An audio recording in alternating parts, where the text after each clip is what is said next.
Ito ko karon og sprouted.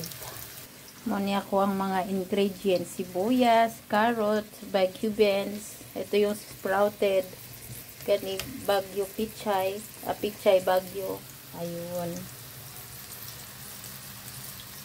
Sunod na ako yung sibuyas.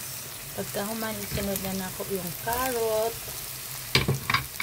Yung bagu beans. Gisa-gisa ng konti.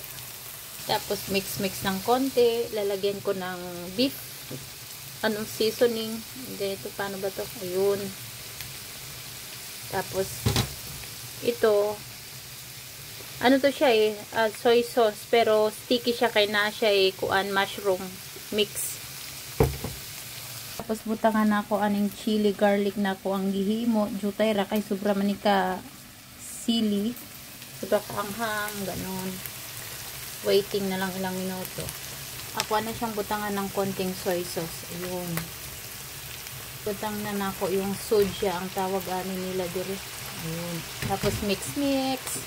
At panoorin nyo yung video ko sa YouTube. Oh my gosh.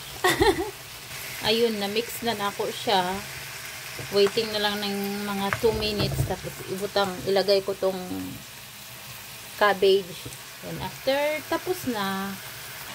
Ilagay ko na yung cabbage.